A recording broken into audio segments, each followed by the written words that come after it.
Bagi teman-teman juga yang ada di YouTube, dukung channel-channel dakwah, terus subscribe. Bukan cuma channel saya, semua channel yang bermanfaat, semua channel dakwah yang baik. Dukung akhi dan ukhti. Dari Abdullah bin Amr bin As radhiyallahu anhu bahwa Rasulullah SAW bersabda, "Muru auladakum bis salati wa hum abna'u sab' wadribuhum 'alaiha wa hum abna'u 'ashr wa farriqu bainahum fil madaji'." Perintahkan anak-anak kalian mengerjakan sholat ketika mereka berumur 7 tahun dan pukul mereka jika tidak mengerjakannya ketika mereka berumur 10 tahun, serta pisahkanlah tempat-tempat tidur mereka. Ini sudah kita tahu tentunya tentang perintah untuk sholat ya. Suruh mereka sholat artinya sudah harus ditegaskan di umur 7 tahun dan mungkin butuh dipukul kalau sampai 10 tahun tidak sholat. Walaupun 10 tahun ini belum balik umumnya ya. Biasanya orang balik itu apalagi di Asia Tenggara sekitar 12 tahun sampai 14 tahun gitu.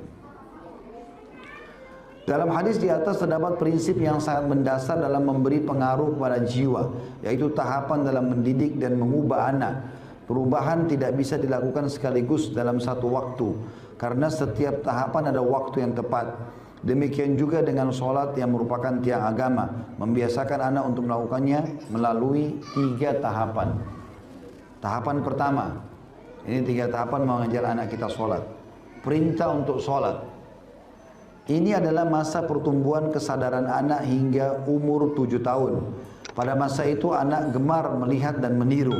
Ketika anak melihat kedua orang tuanya sedang sholat, maka dengan cepat dia menirunya.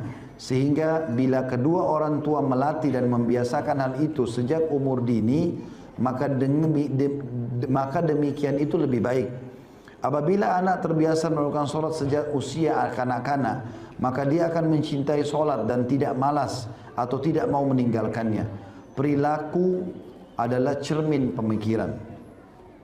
Dari Abdullah bin Khubayb radhiyallahu anhu bahwa Nabi SAW bersabda, "Idza 'arafa al-ghulamu yaminahu min shimalihi famuru bis shalah." Jika anak kecil sudah bisa membedakan antara kanan dengan kiri, maka perintahkan mereka untuk sholat. Ya. Dari Ibnu Umar radhiyallahu anhu dia berkata, anak kecil harus diajarkan tentang sholat bila sudah bisa membedakan antara tangan kanan dan tangan kirinya. Jadi harus dibiasakan dengan itu.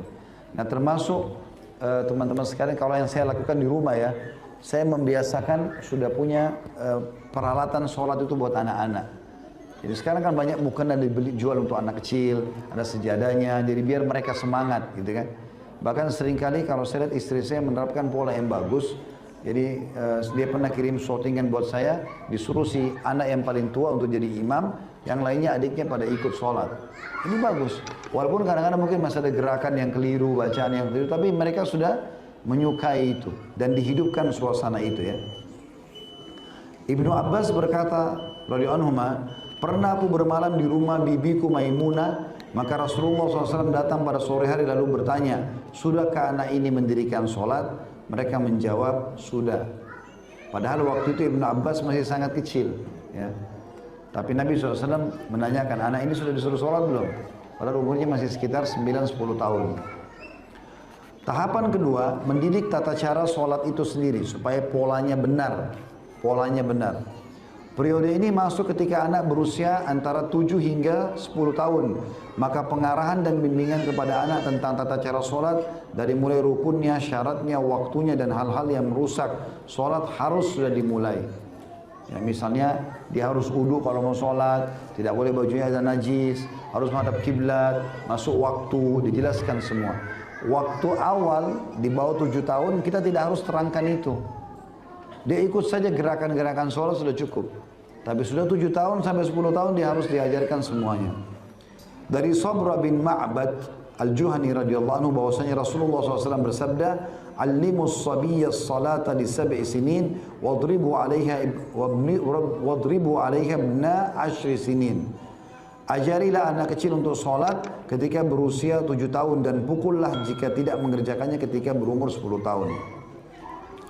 Ini diriwayatkan oleh Abu Daud nomor 494.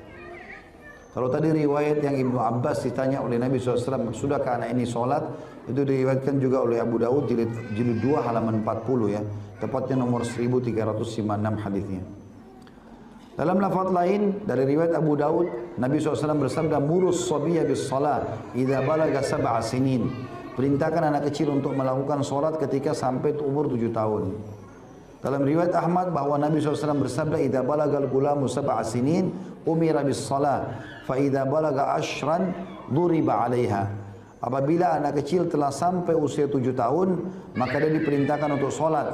Dan ketika telah sampai usia 10 tahun, maka dia dipukul jika tidak mengerjakannya. Riwayat Darul Qutni, Nabi SAW bersabda, "Muru sibyanakum bis salati li sab'a wadribuhum 'alaiha li 'ashra." Perintahkan anak-anak kalian mengerjakan sholat ketika mereka telah berusia atau berumur 7 tahun, dan pukul mereka jika tidak mengerjakannya ketika berusia 10 tahun. Dan ini hadis diriwayatkan oleh Darul Qutni jilid 1 halaman 230.